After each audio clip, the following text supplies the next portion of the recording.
함께 예배를 드리는 저와 여러분 모두에게 하나님의 넘치는 은혜와 또 하늘의 평강이 저와 여러분의 마음을 채워주시기를 주님의 이름으로 간절히 축원을 드립니다. 사도행전 13장 22절의 그 하반절 말씀을 보게 되면 하나님께서 다윗에 대해서 이렇게 말씀하신 부분이 있습니다. 뭐라고 말씀하시냐면 내가 이새의 아들 다윗을 만나니 내 마음에 맞는 사람이라 내 뜻을 다 이루리라 하시더니, 여기 보게 되면 내 마음에 맞는 사람이다 이렇게 말씀을 하시죠. 근데 사실 저 번역보다는 저는 예전에 이제 개역 성경 번역이 훨씬 우리의 마음에 많이 와닿는 것 같습니다. 개역 성경 번역은 어떻게 돼 있냐면 이렇게 돼 있어요. 내가 이새의 아들 다윗을 만나니 내 마음에 합한 사람이라 내 뜻을 다 이루게 하리라 하시더니 이렇게 말씀하십니다. 여러분, 성경 전체를 통틀어서 하나님께서 저 사람은 내 마음에 합한 사람이다 이렇게 말한 것은 제가 알기로는 아마 다윗이 유일무이할 것입니다.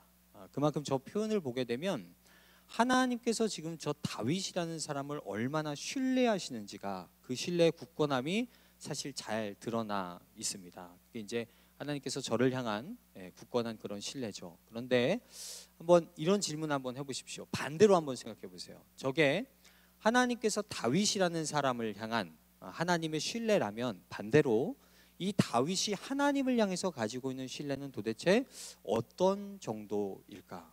사실은 오늘 우리가 읽은 이 본문 말씀이 다윗이 가지고 있는 하나님을 향한 신뢰가 어떤 것인지를 잘 나타내주는 본문 중에 하나라고 생각이 듭니다. 자, 오늘 본문의 배경은요, 다윗은 이제 성전 건축에 관한 그런 말씀을 이렇게 기록하고 있어요. 사실은 1절 말씀을 보게 되면 모든 이스라엘 백성들을 다 이 다윗이 이제 소집을 합니다. 그리고 이제 2절 말씀에 이가 뭐라고 이제 백성들을 향해서 공포하냐면 2절에 이렇게 되어 있습니다.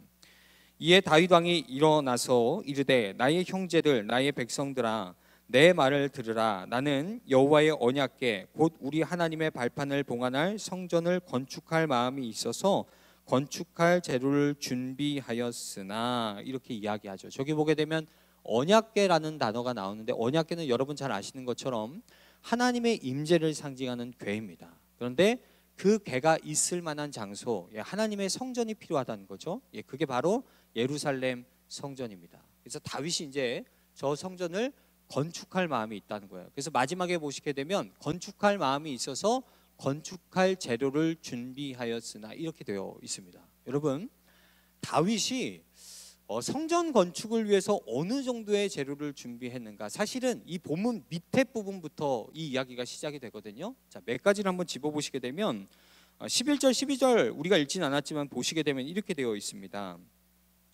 다윗이 성전의 복도와 그 집들과 그 곡간과 다락과 골방과 속죄소의 설계도를 그의 아들 솔로몬에게 주고, 또 그가 영감으로 받은 모든 것 곧 여호와의 성전의 뜰과 사면의 모든 방과 하나님의 성전 곡간과 성물 곡간의 설계도를 주고, 이렇게 돼 있죠. 여러분, 건축에서 가장 중요한 게 뭘까요? 그렇죠, 저도 설계도라고 생각합니다. 왜냐하면 설계도가 틀어지게 되면 다 틀어지게 돼요. 그런데 잘 보시게 되면 저 건물에서, 저 성전에서 가장 중요한 그 설계도를 이미 다윗 때에 다 완성을 해뒀다는 거예요. 그 정도로 철저하게 준비를 해뒀다는 거죠. 그리고 이 다음 장에 이제 역대상 29장 2절부터 4절 말씀을 보시게 되면 얼마나 세세하게 재료를 준비했는지가 기록되어 있어요. 이렇게 되어 있어요. 내가 이미 내 하나님의 성전을 위하여 힘을 다하여 준비하였나니 곧 기구를 만들 금과 은과 녹과 철과 나무와 또 만호와, 만호는 보석입니다. 가공할 검은 보석과 채석과 다른 모든 보석과 옥돌이 매우 많으며, 성전을 위하여 준비한 이 모든 것 외에도 내 마음이 내 하나님의 성전을 사모함으로 내가 사유한 금, 은으로 내 하나님의 성전을 위하여 드렸노니 곧 오빌의 금 3,000달란트, 수는 7,000달란트라 모든 성전 벽에 입히며, 이렇게 되어 있습니다. 자, 저기서 여러분 기억하셔야 될 단어가 뭐냐면 사유했다라는 저 표현과, 그리고 저 달란트가 얼마죠? 금 3,000달란트와 수는 7,000달란트를 잘 기억하시면 좋겠습니다. 자, 다윗이 무슨 얘기를 하는 거냐면 성전을 위해서 많은 재료들을 준비했다는 거예요. 그래서 목재들을 준비하고 많은 돌들을 준비하고 많은 보석들을 준비했다라고 그렇게 기록하고 있어요. 그런데 여기서 성에 차지 않는 거예요. 조금 더 드리고 싶어서 다윗이 뭐라고 아까 표현했냐면 사유했던 것을 드렸다 그렇게 표현했다라고 말씀을 드렸잖아요. 여러분 이 사유했다라는 이 단어를 히브리 단어 세굴라라는 단어를 쓰는데 이 단어는 개인적으로 가지고 있는 것 이런 뜻도 있지만 가치 있는 것, 특별한 것 이런 뜻도 가지고 있어요. 그러니까 무슨 말이냐면 다윗은 지금 드릴 때에 자기 재산 중에 최고의 것을 드렸다는 말입니다. 가장 최고의 것을. 그만큼 철저하게 준비를 했다라는 것이죠. 그래서 뭐를 드렸냐면 먼저 이제 드렸던 금과 은을 제외하고서 아까 말씀드렸던 오빌의 금 3,000달란트와 수는 7,000달란트를 드렸다 그렇게 되어 있어요. 여러분 이거를 오늘날로 환산하게 되면 이 양이 어마어마해요. 사실은 보통 학자들은 1달란트를 34kg을 봅니다. 그런데 이 34kg으로 이 지금 금을 만약에 계산하게 되면 양이 얼마가 되냐면 환산하게 되면 금 102톤이에요. 102톤. 그러면 여러분 1톤 트럭이 102대가 왔다 갔다 해야지만 옮길 수 있는 대단한 양의 금입니다. 여러분은 원체 집에 금이 많으시니까 별로 이렇게 놀라지 않으시지만 대단한 양이에요, 여러분 이게. 그리고 여기 보시게 되면 순운에 대해서 뭐라고 이야기를 했냐면 은도 이걸 합산하게 되면 238톤이에요. 그러니까 정말 많은 양을 지금 드렸다는 거예요. 그리고 여기서 표현했을 때 그 은을 뭐라고 표현했냐면 여기서 순은이라고 되어 있는데 이건 뭐냐면 불순물이 없는 순도 100%의 그 은을 드렸다는 겁니다. 그러니까 다윗이 이걸 드렸을 때 어떤 마음으로 드렸습니까? 심과 정성을 다해서 드렸다는 거예요. 더 나아가서 지금 다윗이 이 성전을 건축하고 싶었던 목적과 동기가 무엇인가? 자기 이름을 위해서 그렇게 하는가? 자기 치적을 위해서 그렇게 하는가? 그렇지 않아요. 아까 읽었던 3절 말씀에 다윗이 왜 성전을 건축해야 되는지 동기와 목적이 사실은 나왔습니다. 다시 3절 말씀을 한번 띄워줘 보십시오. 이렇게 돼 있죠. 성전을 위해 준비한 이 모든 것 외에도 내 마음이 내 하나님의 성전을 사모함으로 이렇게 돼 있어요. 다른 이유가 아니에요.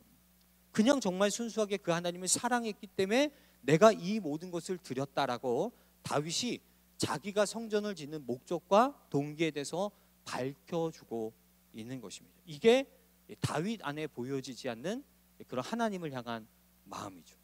자, 근데 중요한 건 뭐냐면 다윗이 지금 이렇게 많은 제물들을 드리면서 철저하게 준비를 다 했잖아요. 정성스럽게 힘을 다해서. 그런데 이 일의 결과가 어떻게 되는가? 보기 좋게 거절당해요. 하나님이 거절하십니다. 그리고 그 거절한 이유에 대해서 사실 오늘 본문 3절 말씀이 이렇게 가르쳐주고 있습니다. 하나님이 내게 이르시되 너는 전쟁을 많이 한 사람이라 피를 많이 흘렸으니 내 이름을 위하여 성전을 건축하지 못하리라 하셨느니라 이렇게 말씀하세요. 자, 이유가 뭐예요? 다윗이 전쟁을 많이 했다는 거예요. 그리고 그 전쟁터에서 많은 피를 흘렸다 그렇게 말씀하십니다. 그래서 안 된다고 이야기를 하시는 거예요. 자, 저를 한번 보세요, 여러분. 왜 지금 하나님께서 이렇게 말씀하고 계시냐면 당시 고대 사람들의 생각 속에는 어떤 것이 있었냐면 나라와 나라 간에 전쟁을 하잖아요. 민족과 민족 간에 전쟁을 하잖아요. 그때 전쟁을 했었을 때 서로가 믿는 신들이 먼저 전쟁을 한다고 생각을 했어요. 그럼 신들이 전쟁을 하게 되면 더 강한 신이 있잖아요. 그 강한 신이 이겼을 때에 그 민족과 나라가 속해 있는 그 나라도 이 전쟁에서 이기게 된다라고 그렇게 생각을 했었단 말입니다. 자, 그러면 다윗은 수많은 전쟁에서 이겼죠. 사실은 성경 전체를 한번 통틀어서 보세요. 여러분, 다윗은요 참전했던 전쟁 가운데 패배했던 적이 단 한 번도 없어요. 그런 기록이 없어요. 나갔던 전쟁마다 하나님께서 이기게 해주셨어요. 그게 바로 이 다윗의 모습입니다. 그럼 한번 생각해 보십시오. 사람들이 다윗을 생각할 때 어떤 생각을 할까요? 그리고 이 다윗이 하나님을 위해서 자기가 믿는 신을 위해서 성전을 짓는다라고 했을 때 사람들은 어떻게 생각을 했을까? 아, 전쟁을 굉장히 잘하는 신을 위해서 성전을 짓는구나 그렇게 생각을 했겠죠. 여러분, 다윗이 어느 정도로 전쟁을 잘했는가? 혹시 알렉산더 대왕을 아십니까? 그 헬라 나라의 그 제국을 통치했었던 그 알렉산더 대왕, 여러분 잘 아시죠? 사실 전쟁에 굉장한 천부적인 재능을 가지고 있었던 사람이 이 사람이에요. 그런데 이 사람이 역사의 한 획을 긋는 전쟁을 한 적이 있는데 그게 페르시아와의 전쟁입니다. 근데 그 전쟁 때 자기 군사를 어느 정도를 동원을 하게 되냐면 자기 군사를 3만 7천 명을 데려가요. 그리고 용병을 1만 명 정도를 데려갑니다. 그래서 4만 7천 명으로 전쟁을 해요. 그래서 역사의 한 획을 그었던 사람이 알렉산더 대왕입니다. 근데 이 사람과 비교가 안 될 사람이 있어요. 그게 다윗이에요. 그래서 성경의 기록을 보게 되면 사무엘하 24장 9절 말씀에 이런 말씀이 있습니다. 요압이 백성의 수를 왕께 보고하니 곧 이스라엘에서 칼을 빼는 담대한 자가 80만 명이요 유다 사람이 50만 명이었더라. 자, 잘 계산해 보십시오. 80만 더하기 50만은 몇이죠? 그렇죠, 130만이죠. 여러분, 이 숫자가 얼마나 놀라운 숫자인지 잘 모르시겠죠. 우리나라에 육해공군 다 더하면 숫자가 얼마 되는지 아십니까? 65만이에요. 65만 잡아요. 그런데 이 고대 시대 때 다윗은 어느 정도의 군사를 가지고 있었냐면 전체를 다 합쳐서 도합 130만의 군대를 가지고 있었던 정말 전쟁에 천부적인 재능을 가졌던 사람이 바로 이 다윗이었다라는 것이죠. 그래서 만약에 이 사람이 이 성전을 짓게 되면 온 세상을 다스리고 역사를 주관하시는 그 하나님이 고작 그냥 전쟁의 신으로 전락되게 되는 거예요. 그러면 사람들은 농사를 졌을 때 풍요를 위해서 가나안 땅에 바알을 찾겠죠. 자녀를 출산했을 때 다산을 위해서 그 땅에 있었던 아세라를 섬길 것입니다. 그리고 전쟁을 할 때는 하나님이 필요할 테니까 하나님을 찾게 되겠죠. 그래서 하나님에 대해서 오해하게 된단 말이에요. 그래서 하나님이 자기 이름을 어떻게 하시는가? 자기 이름을 위해서 다윗에게 거절하세요. 그리고 나서 이의 아들 솔로몬 있죠. 그의 솔로몬에게 이 성전을 이제 맡기시죠. 근데 재밌는 건 뭐냐면 솔로몬의 이름이 뜻이 뭐냐면 사실 샬롬이에요. 평화예요. 다윗과 다르죠. 그런 뜻들이. 그래서 하나님의 의도가 무엇이었냐면 그 성전을 통해서 하나님의 샬롬, 그 평안이 이 땅에 흘러가기를 원한다라는 하나님의 마음을 가리켜 주는 것입니다. 자, 그런데 저와 여러분이 주목하고 싶은 것은 바로 이것이에요. 지금 오늘 하나님께서 거절하셨잖아요. 그때 다윗의 반응입니다. 자, 보통 대부분의 사람들은 자기가 관심이 없는 일이 만약 거절을 당하면 별로 개의치 않습니다. 그런데 이것만큼은 꼭 돼야 되는 거예요. 이 일은 내가 너무 바라고 너무 소망하는 거예요. 그런데 그런 일이 틀어지게 되면 그럼 사람들은 분노하거나 화를 내거나 아니면 더 나가서 극단적인 선택도 그렇게 하는 사람들도 분명히 있죠. 그런데 오늘 다윗이 지금 그런 모습들을 보여주잖아요. 거절당한 모습들. 그런데 1절 그런 흔적들을 찾아볼 수가 없어요. 여러분 성경도 한번 생각해 보십시오. 창세기 4장을 보시게 되면 가인과 아벨이 드렸던 제사가 나와요. 그런데 하나님께서 두 사람의 제사를 보시고 아벨의 제사는 받으시지만 가인의 제사는 받지 않으셨습니다. 그죠? 그러니까 가인이 어떡하죠? 화를 내면서 분노하면서 들에서 자기 동생을 쳐 죽이잖아요. 그게 일반적인 사람의 모습이에요. 왜냐하면 자기가 원했던 것과 달라지니까. 다윗도 충분히 그럴 수 있어요. 제가 말씀드렸잖아요. 왜 하나님께서 거절하셨다고요? 너는 피를 많이 흘렸다고요. 전쟁을 너무 많이 했다고요. 근데 가만 생각해 보세요. 다윗은 자기 이름을 위해서 전쟁한 것이 아니에요. 하나님을 위해서 했어요. 여러분 잘 아시는 다윗과 골리앗과의 전쟁도 한번 생각해 보십시오. 왜 싸웠죠? 그가 하나님의 이름을 모욕했기 때문이에요. 다윗은 그걸 참을 수가 없는 거예요. 소년일지라도. 그래서 나가서 싸웁니다. 그리고 나가서 싸웠을 때 뭐라고 이야기합니까? 너는 칼과 창과 단창으로 내게 나오니와 나는 만군의 여호와의 이름으로 내게 나간다라고 이야기했잖아요. 하나님을 위해 싸웠다니까요. 이후에 되는 모든 전쟁들도 마찬가지예요. 하나님을 위해서 싸웠던 전쟁이에요. 그런데 하나님 말씀하십니다. 너는 안 된다. 너는 전쟁에서 피를 너무 많이 흘렸다라고 말씀하시는 거예요. 그러면 얼마든지 항변할 수 있어요. 하나님, 내게 어떻게 이렇게 하실 수 있습니까? 라고 항변할 수 있어요. 근데 그는 그러지 않아요. 그러지 않아요.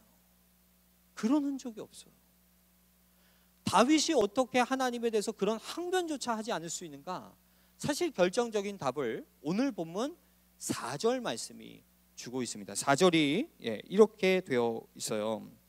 그러나 이스라엘 하나님 여호와께서 전에 나를 내 부친의 온 집에서 택하여 영원히 이스라엘 왕이 되게 하셨나니 곧 하나님이 유다 지파를 택하사 머리를 삼으시고 유다의 가문에서 내 부친의 집을 택하시고 내 부친의 아들들 중에서 나를 기뻐하사 온 이스라엘의 왕을 삼으셨느니라 이렇게 되어 있습니다. 근데 여러분 저 번역보다 메시지 성경이라는 게 있는데 한 사람이 저것을 이렇게 직역해 놓은 게 있습니다. 제가 한번 읽어드릴게요. 그게 훨씬 더 깊은 의미를 줘요. 이렇게 되어 있습니다. 제가 무엇이라고 감히 불평을 하겠습니까? 그래도 하나님은 이새의 말째를 들어서 왕을 만드셨으며 양떼를 돌보던 목동을 이스라엘 군대의 우두머리가 되게 하셨고 들판에서 자던 양치기를 데려다가 궁궐에서 살게 하셨습니다. 이 모든 것을 다 주셨는데 하나를 안 주셨다고 어떻게 불평하겠습니까? 이렇게 이야기를 해요. 여기 보시면 여러분 이 표정 이런 표현들이 정말 구구절절이 사실 우리의 마음을 만지는 표현들인데 이새의 말째를 양떼를 돌보던 목동을 들판에서 자던 양치기를 이렇게 얘기하잖아요. 그러니까 쉽게 말씀드리면 이런 거예요. 하나님이 내게 지금까지 어떤 은혜를 주셨는데 하나님이 지금까지 나를 어떻게 인도해 주셨는데 내게 이것 하나 해주시지 않았다고 내가 어떻게 그분께 항변할 수 있겠습니까? 이렇게 지금 다윗이 이야기하고 있는 것입니다. 그래서 이 일의 결과와 상관없이 다윗의 마음은 다윗이 가지고 있었던 하나님을 향한 그 신뢰는 조금도 흔들리지 않아요. 여러분 뒷부분은 더 놀랍습니다. 나중에 이제 이 다윗이요 오늘 보면 뒷부분에서 솔로몬에게 왕위를 이렇게 계승을 시켜요. 그런데 여러분 대부분의 인류 역사를 보십시오. 마지막 때 왕들이 뭐를 하냐면 자기 이름을 이제 치적을 남기기 위해서 자기를 어떤 표현할 수 있는 건축물을 세우든지 아니면 왕궁을 크게 짓든지 그래서 백성들이 굉장히 힘들었던 역사가 많아요. 사실은 아니면 왕위를 계승해 주는 그 자녀에 대해서 모든 권력을 집중시키든지 대부분이 다 그렇습니다. 그런데 다윗은 어떻게 하고 있냐면 오늘 본문 말씀에 9절과 10절에 이렇게 말해요.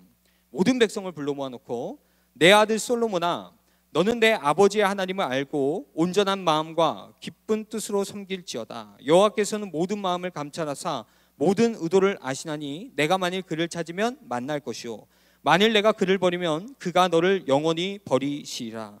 그런즉 이제 너는 삼갈지어다. 여호와께서 너를 택하여 성전의 건물을 건축하게 하셨으니 힘써 행할지니라 하니라. 이렇게 말씀하세요. 모든 백성들을 향해서 뭐라고 이야기한다고요? 너희는 솔로몬만 섬겨라 이렇게 말하지 않아요. 너희는 하나님만 섬겨라. 너희는 하나님만 찾아라. 그래서 솔로몬에게 모든 이스라엘 백성들에게 너희가 반드시 그 하나님을 위해서 성전을 지어야 된다. 그렇게 부탁하고 있는 것입니다.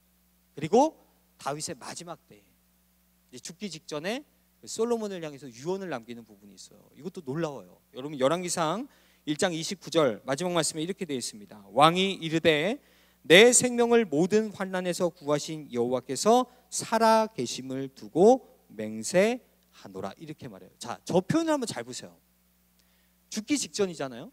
그죠? 그런데 다윗이 지금 자기가 만난 하나님에 대해서 정의를 하고 있어요. 그런데 사실 저 정의는 여러 표현을 할 수 있거든요. 나의 목자 대신 나의 왕이 되신 하나님 이렇게 표현할 수 있는데 저기 표현을 보십시오. 내 생명을 모든 환난에서 구하신 여호와 이렇게 표현을 해놨어요.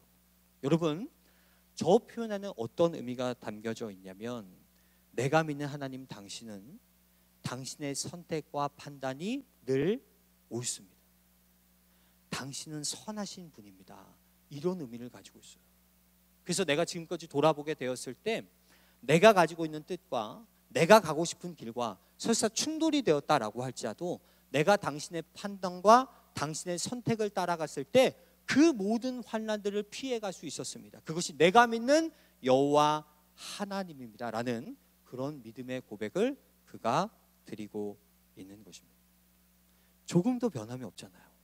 그렇죠? 하나님도 이를 신뢰하고 다윗도 그 하나님을 신뢰하는 마음이 설사 이 일이 무산이 되고 틀어지고 거절이 됐다라고 할지라도 그 어떤 현실이라고 할지라도 다윗에게 있는 하나님의 신뢰가 조금도 움직이지 않아요. 여러분 저는 저 다윗을 보면서 뭐가 생각이 나냐면 제가 근래에 새벽 기도회 때 그 다윗의 시편을 이렇게 말씀드리면서 나눴던 적이 있는데 저는 한 물건이 생각납니다. 그게 뭐냐면 오뚜기가 생각나요. 오뚜기. 여러분 라면 오뚜기 말고 그런 거 말고 아기들이 가지고 노는 오뚜기가 있어요. 이렇게 수십 번, 수백 번 막 이렇게 넘어져도 그렇게 꿋꿋하게 일어나는 그 오뚜기 아시죠? 저는 그게 생각이 나요. 제가 어렸을 때 제 친척 동생이 오뚜기를 가지고 놀길래 이게 신기하잖아요. 그래서 그거를 이렇게 막 때리면서 던져가지고 그걸 한번 깨졌던 적이 있어요. 그래서 엄청 혼났어요. 동생 거 깨트렸다고. 근데 그걸 딱 깨트리게 되면 여러분 그 안에 뭐가 있는 줄 아세요? 추 하나밖에 없어요. 쇳덩어리 하나밖에 없어요.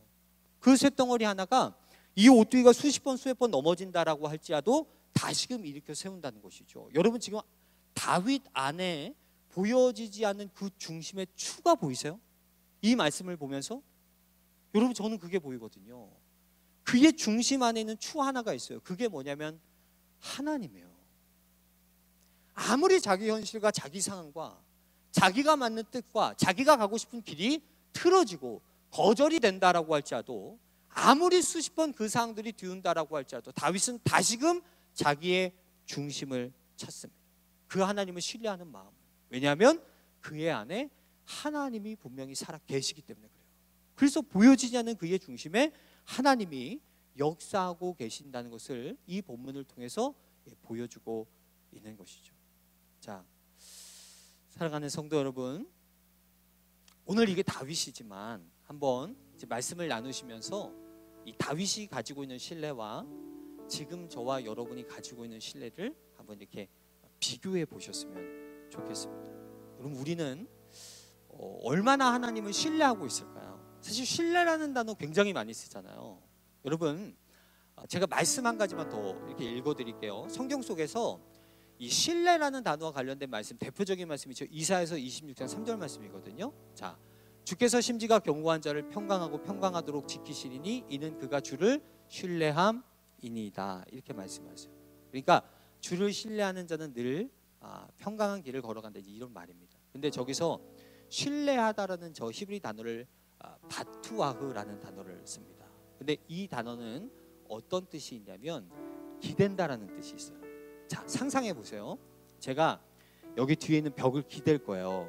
그럼 벽을 기댔을 때 여러분, 벽을 기대면 제 마음속에 저 벽이 나를 받쳐주겠지 이런 생각을 할 거 아니에요? 그 믿음을 가지고 신뢰를 가지고 이렇게 벽을 기댈 거 아닙니까? 그런데 저 단어는 어느 정도까지 기대느냐, 저 벽을 기댔을 때 저 벽이 흔들리는 거예요.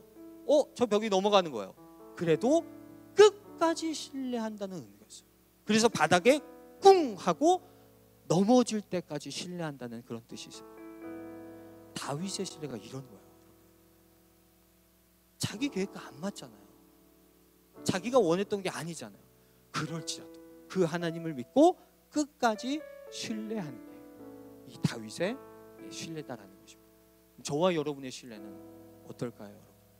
여러분, 우리가 하나님을 신뢰해야 될 이유가 크게 두 가지가 있어요. 첫 번째는 이 세상이 그렇기 때문에 그래요. 세상은 절대 하나님을 신뢰할 수 없도록 만듭니다. 세상에 무수히 길었던 기독교의 역사가 있지만 그러나 믿음의 역사는 점점 사라지고 있어요. 기독교의 문화는 융성한데 그 안에 거듭나는 생명들은 점점점 사라지고 있는 거예요. 무수히 많은 예배당은 있지만 그러나 그 안에서 정말 하나님을 향해서 신령과 진정으로 예배를 드리는 곳은 점점점 사라지는, 우리는 그런 시대를 살아가고 있기 때문에 그래요. 그래서 우리 안에 있는 신뢰도 점점점 무너뜨리는 우리는 그런 세상을 살아가고 있어요. 그래서 다시금 이 신뢰가 필요해요. 그리고 또 한 가지 이유가 있습니다. 하나님을 신뢰해야 말씀대로 살 수 있어요. 여러분 하나님의 말씀을 가만 보세요. 하나님의 말씀을 지켜갔을 때 하나님은 절대 우리에게 눈에 보이는 현찰을 주시지 않습니다.